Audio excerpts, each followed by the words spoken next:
Rimuru and Iruma's Adventures in the Netherworld by MU1622, found on Wattpad, fanfiction.net, and Archive of Our Own. Chapter 31, Exploring the Monster Country. Iruma Point of View. After a little more walking, Shion ends up leaving us to work on that cake Rimuru promised to eat later. Curious about her strange attitude towards it, I ask, "Hey, why don't you want to eat Shion's cake?"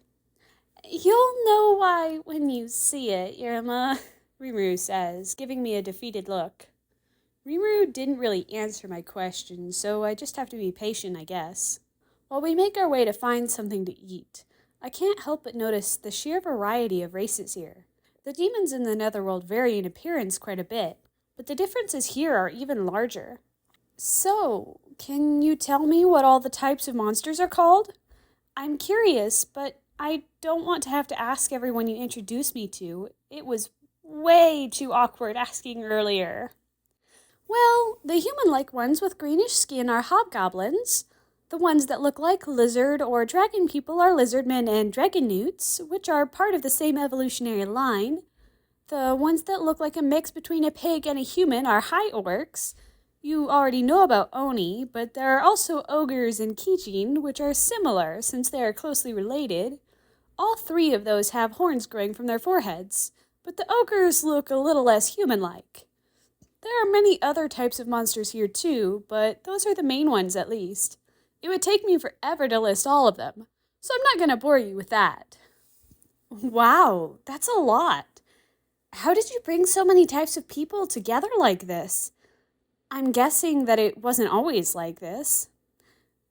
"Oof, that's going to take a while to explain. So, why don't we talk about that stuff over our food? There's a nice cafe up ahead we can eat at." I nod enthusiastically, since my stomach has been growling for a while now. Knowing how much Rimuru likes to eat, just like me, I bet the food here is amazing. It doesn't take long for us to get there, and from what I can tell from outside, it looks like a very nice place. We pass through its front door with Rimuru leading the way, and I notice that this place is packed with people. Not a single table is free. I'm disappointed, since this means we need to wait or go somewhere else now. But to my surprise, Rimuru confidently walks over to one of the tables that happens to have a couple of free seats, only being occupied by a single woman, and sits down. "Isn't that rude? What does she think she's doing?" Rimuru?" I ask, still standing near the entrance. Rimuru ignores me, though, thoroughly focused on the woman. I can tell from here that she's clearly Japanese, based on her features. She's quite pretty, too, if you ignore the unsettling coldness in her eyes. "Fancy seeing you here, Hinata," Rimuru says to her, wearing a large, mischievous grin. The woman sighs as she sets down the cup she was sipping from, then looks at Rimuru. "Go away," the woman named Hinata says, coldly. "Come on, Hinata, I'm just saying hi. Why do you have to be like that?" "I'm trying to enjoy my coffee right now. Alone." "But I brought a guest with me who you might want to meet. He's Japanese, just like us," Rimuru says, gesturing towards me. "You mean that teenager?" she asks, looking at me with her cold eyes. This woman terrifies me for some reason, and I have no idea how to respond. So, trying to hide my apprehension, I give her a forced smile and a small, awkward wave. "Yeah, he's my friend who's visiting Tempest for the first time," Rimuru continues. "Figured you'd befriend someone with the same level of maturity as yourself," Hinata says, matter-of-factly, and she takes another sip of her coffee. "Hey, now! You don't have to say stuff like that," Rimuru says, sounding both annoyed and amused at the same time. "Whatever," she says, before turning her attention to me again. "What's your name?" she asks. I take this as my cue to approach the table and cautiously sit down across from her. "Iruma Suzuki, ma'am," I squeak out nervously while under her cold gaze. "My name is Hinata Sakaguchi. It's nice to meet you, Iruma," she says politely. I take back what I said. This boy seems more mature than you, Rimuru. "That's harsh. I think your words hurt more than that sword of yours did when you tried to—" In a flash, Hinata's blade is pointing at Rimuru's throat. I don't think Rimuru's too bothered by it, though, considering that she's still smiling breezily at Hinata. Scratch that. Maybe Rimuru's a little nervous, but not to the degree that you'd expect from someone who has the tip of a sword held against their neck. Even though I couldn't react to the motion of the sword, as soon as I comprehend what's happening, I instinctively lurch back and away from the blade, almost tipping my chair backward enough to make it topple over. Luckily, I managed to regain my balance, by flailing my arms, before fully losing it and embarrassingly falling to the floor. "Why did you have to bring that up, you stupid slime?" Hinata asks angrily, her cold eyes even icier than before. Sorry. I went a little too far there, didn't I? Can you please put the sword away, though? You're scaring Iruma and the other people trying to enjoy their food, Rimuru says, slowly pushing the blade away from their neck using one hand. Hinata then sheaths her sword, looking annoyed. Rimuru gives the other customers in the cafe a friendly smile to assure them that everything is all right, since some of them look scared and others look like they might attack Hinata for her aggression. Their reactions are justified if you consider who Rimuru is to this country, but they relax as soon as Rimuru shows them that there's nothing for them to be worried about. Soon, a waitress comes over and takes our orders, looking very nervous. I'm not sure if it's because Rimuru is so famous, or the fact that Hinata just pulled a sword on her a moment ago, though I'm still petrified, wondering why Rimuru would still want to sit with this Hinata woman after having her life threatened. Rimuru, noticing that I'm still freaked out, sends me a telepathic message. "Don't worry, Iruma. She wasn't serious about killing me or anything. We're sort of friends, and she wouldn't try something like that here anyway." There Rimuru goes again, downplaying crazy stuff to the point where I doubt her sanity a little. Needing to say something in response, I change my ring setting discreetly under the table. "Are you sure? She seemed pretty serious to me." "No, I promise she wasn't. I would know, trust me." "You better not be talking about me. I can tell you're using a skill to communicate with each other," Hinata says, sounding not amused. Scary. Somehow she could tell what we were doing. I quickly switch my ring back, not wanting to make her angrier. "Of course not," Rimuru says with a nervous laugh. When the waitress comes out with our food, I can tell just by the smell that it's good stuff. I ordered a bowl of soup, while Rimuru got some type of sandwich and a coffee. "You still load that stuff up with sugar like a child?" Hinata asks as she watches Rimuru mix cream and sugar into her coffee. "I like what I like. Don't judge me for that," Rimuru says in a casual tone. I try a spoonful of my soup, and I was right. It's delicious. I want to shovel it down, but that would be bad manners, so I take it slow and savor it instead. After a few awkward minutes of mostly silent eating, I decide to ask a simple question to ease the tension. "So, how do you know each other?" I ask, curious about how this unique, to say it nicely, dynamic formed between these two. Rimuru nearly spits out a sip of her coffee when I ask this, leaving me confused. "Did I say something wrong?" "Funny you ask," Rimuru chuckles. "What's funny about it?" I ask. "I just had a sword pulled on me for mentioning it, so I don't think Hinata wants to talk about it." "Oops."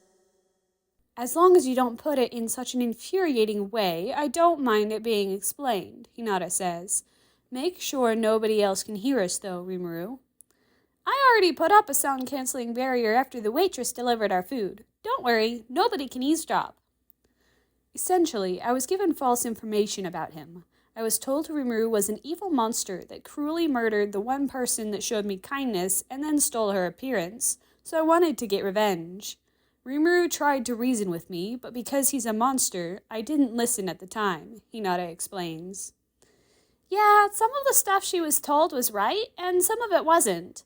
I technically did kill the person she was close to, but it was something akin to assisted suicide, not murder.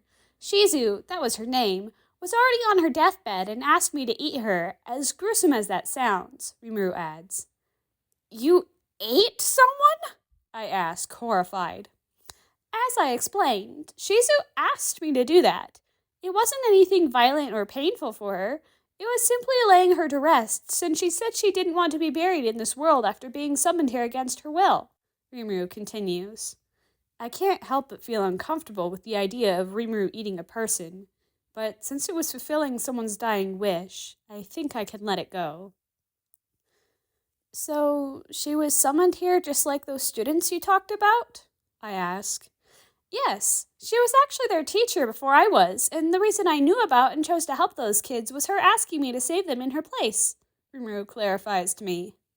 She was also my teacher too, but that was long before Rimuru reincarnated here. We had been apart for years before I heard about her supposed murder at the hands of a monster, so it was devastating knowing that I'd never see her again. That's why I acted so rashly and decided to personally get vengeance by killing Rimuru with my own hands, Hinata adds. Don't hold it against her or anything, though, Iruma. Hinata was manipulated, so it's not entirely her fault that whole mess happened in the first place. I made it out alive and have forgiven her at this point. So, Hinata is the person that you mentioned almost killing you after being misled? I asked, remembering Rimuru mentioning someone like that a while back. Exactly. Talking about that incident, you've never told me how you managed to survive it. I know I saw your body get caught up in my disintegration, Hinata says. After all these years, you still care about that? Rimuru asks her with a puzzled expression. It was very embarrassing at the time. I had a flawless record when it came to exterminating monsters, and having you fool me into thinking I killed you and then reappearing seemingly out of nowhere wasn't easy to explain to people. Not only that, but you became a demon lord afterward and made things even worse. Why should I, though? I might need to use that trick if you try to kill me again, Rimuru replies jokingly. Pfft, like I even could at this point. I missed my chance when you survived the first time. If we fought seriously now, you'd kill me in an instant. Are you sure? I'd have a hard time killing someone with a face like yours, though, so maybe not, Rimuru says with a smirk. Hinata stands up and glares menacingly at Rimuru as she grips the hilt of her sword once again. She looks angry, but there is also a slight blush on her cheeks from the compliment. Okay, sorry, I shouldn't have said that. Please don't get mad again, Hinata, Rimuru says with a hint of desperation, holding her hands up to stop Hinata. Hinata sighs, folds her arms, then sits back in her chair. You need to learn when to keep your mouth shut, you idiot, still blushing, Hinata says. She's wearing an aloof expression and avoiding eye contact with Rimuru by looking to the side. Anyway, how did you escape back then? You owe me an answer for what you just said. Well, what you thought was a body double, while the real me was hiding out in the grass, praying that you wouldn't notice. Are you serious? Yes. Ugh, how did I not notice? I can't believe I was tricked by something so simple. Don't ask me, Rimuru says, holding her hands up again. After a moment of quiet, with Hinata seemingly reflecting on what happened in the past, she quickly finished her coffee and stands up. I need to leave before I'm late to class. Okay, Hinata. How have your students been doing lately anyway? Fine, as always. Well, I'll see you around, all right? Sure, she says flatly to Rimuru. Oh, and Iruma, don't let this idiot pick on you too much. He has a terrible habit of annoying the hell out of people he's friends with. Thanks, I say, already well aware of that fact. She then exits the cafe, leaving Rimuru and me at the table. Wow, she had to go and say it outright like that. She's not wrong, but still, Rimuru grumbles. So, is she a teacher? Yeah, she teaches some of the children here. Hinata seems like she'd be even harsher than Calico. Well, in some ways, yes, but she surprisingly likes kids, so I'm sure it's not as bad as you're imagining, Rimuru says, before looking like she just remembered something. Oh, we got a little sidetracked there, but didn't you want to talk about how Tempest came to be? You were curious how so many types of monsters came together. I also forgot due to all the craziness that unfolded in the cafe. Yeah, I was.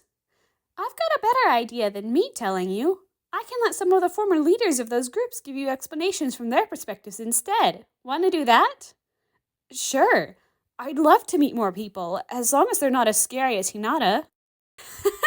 Yeah, she's scary, but not a bad person. Don't worry about the others, though. They're a lot nicer than her. We exit the cafe and begin walking down the road again. Oh, how about this?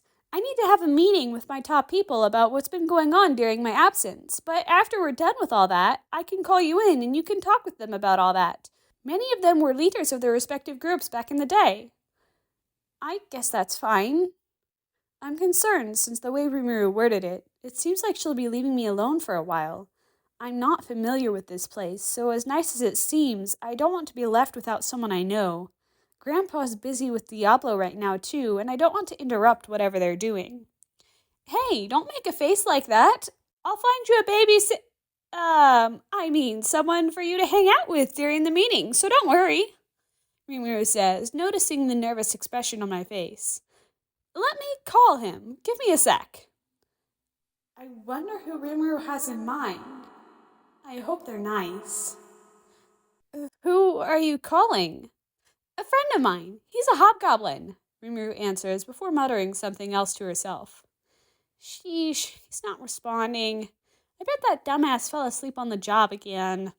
Rimuru mumbles irritatedly. Maybe he's busy? I suggest.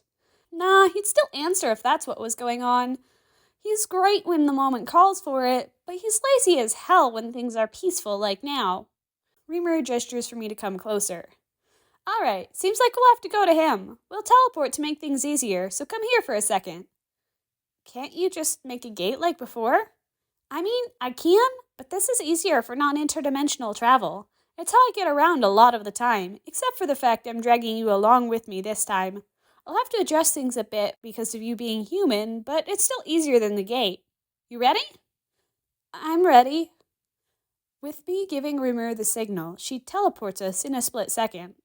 We're instantaneously somewhere else, which is startling, but also cool. It's nothing like the gate I stepped through. Rimuru described it as dragging me along with her, and based on the feeling I got from the experience, that's a good way of putting it. I feel like I was dragged somewhere, the suddenness of it making my stomach lurch. After the teleport, my sense of balance was thrown off, causing me to stumble momentarily before regaining my bearings. I look around and it seems like we're in the clearing in a forest, completely surrounded by trees.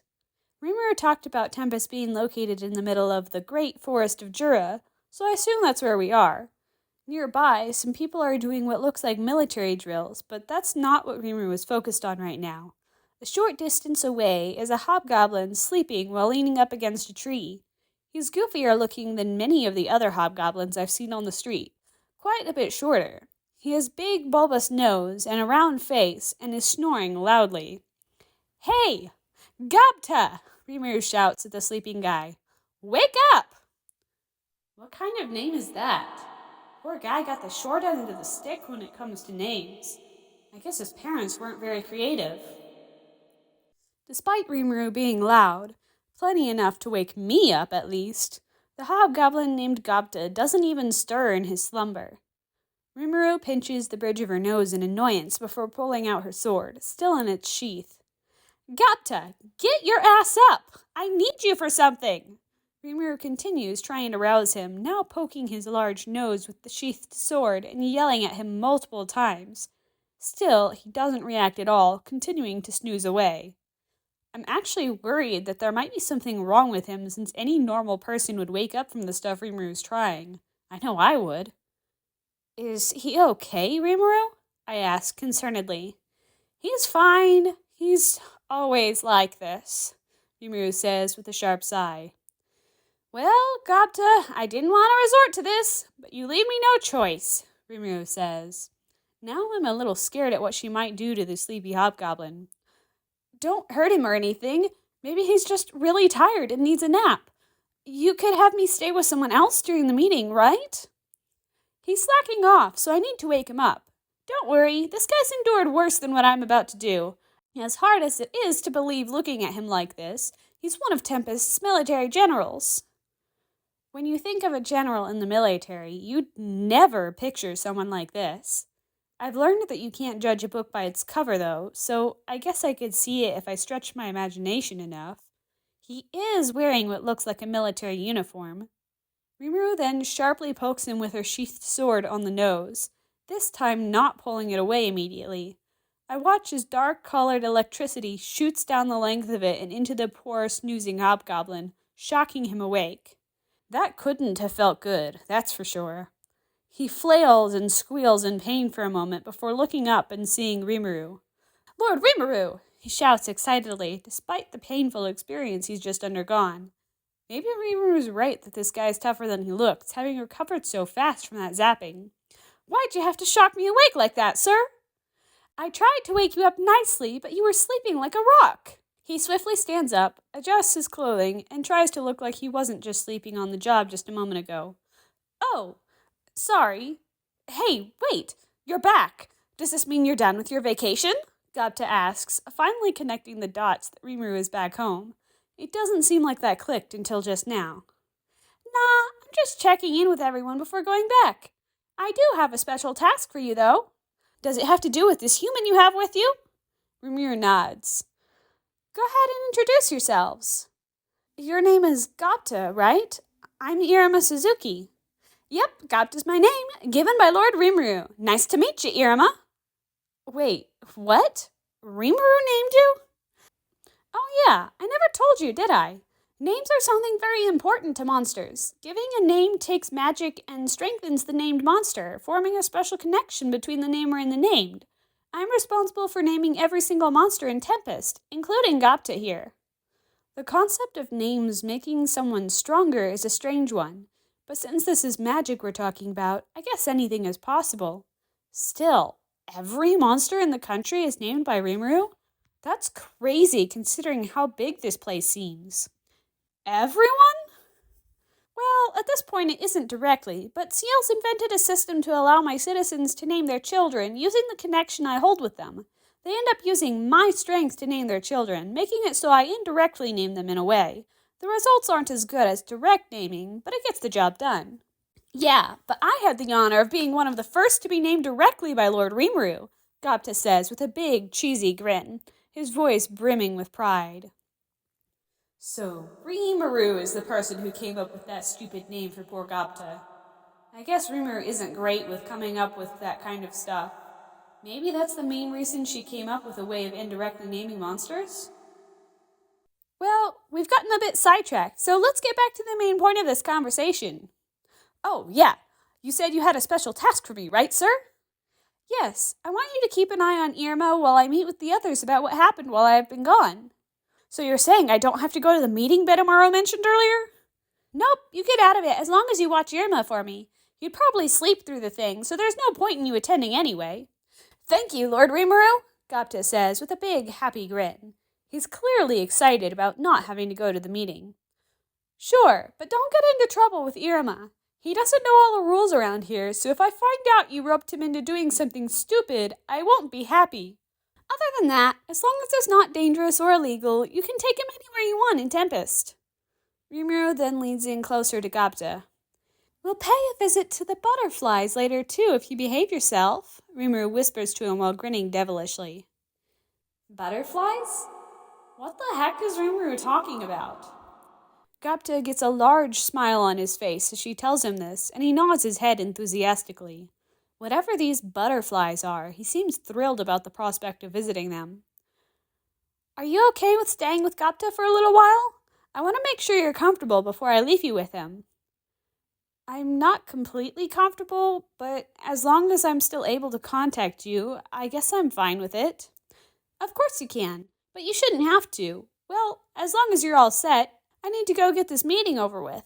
I'll come back and get you when I'm done, all right?" "Sure, Rimuru. Have fun at your meeting." "I don't think I'll be having fun, but okay," Rimuru says as they leave.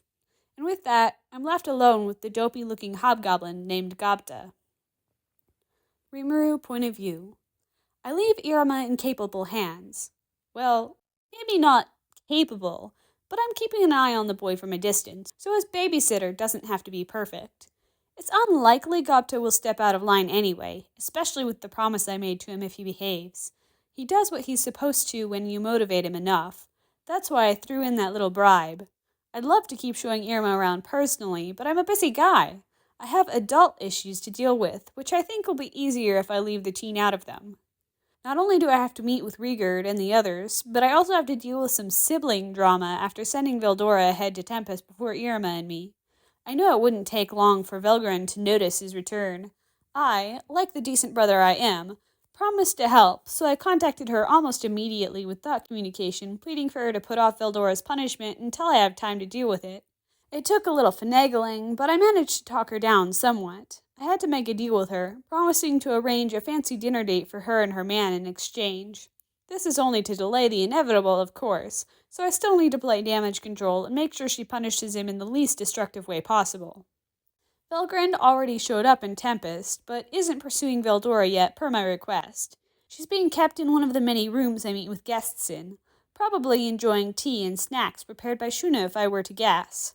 So first, steeling myself to deal with my older sister. It took a while, but she's acknowledged me as one of the true dragons, making her something like my older sister. I teleport right outside the door to the room she's in. I politely knock before entering. She already knew I was just outside the door as soon as I teleported, so this was just purely a gesture of good manners. I want to keep her as calm as possible, considering the circumstances behind her visit. I'm not even sure exactly what Veldora did to Masayuki, but I'm not going to probe Velgrin for details. Despite having defeated her in the past, Velgrin still scares me, so I can't help but act wearily. "Hey, how are you doing today, Velgrin?" I ask, sheepishly, grinning at the beautiful blue-haired woman wearing an Eastern-style dress. She glares at me in annoyance, causing me to become even more nervous. The look says it all. She's pissed. "I'm sorry for what Veldora did, all right? I'm sure he's sorry too, so please don't go too hard on him." "Why are you interfering anyway, Rimuru? This has nothing to do with you." "Agreeing to help resolve this issue was the only feasible way to convince Veldora to come back here without using force." "Just let me teach that boy a lesson and stop shielding him. He made such a fool of my precious Rudra," Velgrind exclaims, growing more agitated. She still calls poor Masayuki Rudra, but I don't think it bothers him much at this point. As an old friend of his, I know for a fact he prefers to be called Masayuki over Rudra. I bet he doesn't have the guts to tell Velgrin this, though, knowing his personality. Fine. I agree that you should be allowed to take a good few swings at the numbskull, but can we keep it at that? I'd rather not see my country reduced to a smoldering wasteland in your attempt to punish him." I somewhat agree with her to calm her down. It's not a lie, though. I do think that Veldora needs to be punished for his recklessness. I just don't want to deal with any of the repercussions that come from a fight between true dragons. Normally, I'd recommend the Labyrinth for an all-out brawl between the two strong people, but I already know that Velgrind is capable of breaking it, as unbelievable as that is. The thing's supposed to be indestructible, or at least that was the idea before she wrecked the place to get Veldora in the past. "If you want, you two can use my stomach, aka infinite space, as a battleground instead," I suggest. "Just don't get too rough, or you'll give me indigestion," I say lightly with a small smile, trying to ease the tension in the room. Velgrin doesn't seem to think my joke was funny, but she still nods, agreeing to the overall message behind it. "That will do, I suppose." She responds with a sigh, likely not completely satisfied, but at least willing to compromise to this extent. "Let's go grab him then, if that's okay with you," I offer, wanting to get this mess over with. Velgrin nods before willingly being absorbed into my infinite space. I'm glad, but now I have to go fetch Veldora and jam him inside with Velgrind. It's harder than you'd think when he fights it, so I'm not looking forward to it. I'll also have to keep an eye on the two to make sure they don't go too far. I'll still need Veldora to be healthy enough to maintain the Labyrinth's magicule levels, which are already running low from his absence. That reason sounds cold and uncaring. I'm just being pragmatic here. With Veldora being unable to die, the main consequence of him being roughed up too badly is his job performance would suffer, so I can't let that happen. I care about the guy, but as I've already said, this is his fault for acting like an idiot. "That will not be a problem. I will take care of managing Veldora's punishment, Master." "Oh? Seems like Ciel's up to the task. That's a relief." So I teleport down to the bottom of the labyrinth, knowing that that's where Veldora is hunkering down to avoid Velgrind as long as possible. He's not escaping this time, though, since I've already bent over backwards to fix what he did. I won't let him. So I teleport directly behind him and place my hand on his shoulder. Before he can even react, he's already been taken into my infinite space. Physical contact makes the transfer easier, since if Veldora fights it, it makes it exponentially harder to isolate him like this. So catching him off guard and touching him like this has made it possible to drag him in against his will, despite his strength. After that task is accomplished, I breathe a sigh of relief. Soon, I think I can hear Veldora shouting and screaming from inside, but I pay that no mind. He brought this upon himself, and I'm sure he'll be fine with CL refereeing the match. Inside Rimuru's infinite space. Veldora point of view. I look around, momentarily panicked before realizing what just happened. I've been betrayed! Betrayed by my little brother! How could Rimuru do this to me? Yes, I'm inside Rimuru's stomach, or what's become of it once again. I'm not alone either, with someone I'd rather not face right now being here as well. The younger of my two older sisters, Velgrind. I may have made a teensy little mistake and set off her explosive anger, but who can blame me? It's not my fault she can't take a joke. That's all it was, a joke, a little harmless prank. Yet she took it far enough to lead to this. Along with us two is another person that scares me. Rimuru's Mana's CL. It's hard to decide, but she may be scarier than either of my sisters. After slave driving me back in the day as a simple skill named Great Sage and later Raphael, I can't help but feel apprehensive when encountering the Manas that lives inside Rimuru's soul. You have 10 minutes to deal with him as you wish, Scorched Dragon Velgrind, CL says flatly to Velgrind, causing a smile to appear on my sister's lips. CL then turns her cold, glowing crimson eyes in my direction and addresses me as well. You will accept your punishment without resistance, Storm Dragon Veldora Tempest. Any attempts to fight back will be repaid by extending the time Velgrind is allowed to unleash her anger upon you. I will also intervene on behalf of my master if you choose to disobey, so keep that in mind. Yep, there's no use arguing with CL. I already know that, so I'll just have to grin and bear it. Thankfully, few will see me in such a pitiful state, allowing my sister to punish me despite the strength I've gained over the years. I can face her as an equal at this point, but if CL is involved too, well, let's just say that makes a difference in power balance. I understand perfectly that CL's existence is one of the main reasons Rimuru's as dangerous as he is. I don't want to cross her. Back outside. Rimuru point of view. With the issue of Veldora being solved, I now need to focus on this meeting with Tempest's top people. There can't be too much of note to cover, considering that they never woke up the dormant parallel existence copy I left behind in case of emergencies. I'm sure it's a bunch of boring status quo stuff that I need to have CL file away in my mind for later, but not anything that urgently needs attention from me personally. Just as I'm about to issue a message to everyone calling them to meet, something unexpected happens. Rimuru, are you there?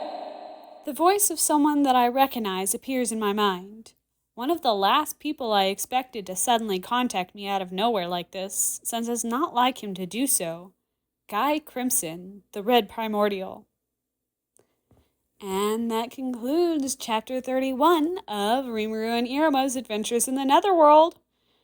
I hope you enjoyed listening to this and that you had a wonderful Christmas, my lovelies. I will see you all next week. Bye-bye.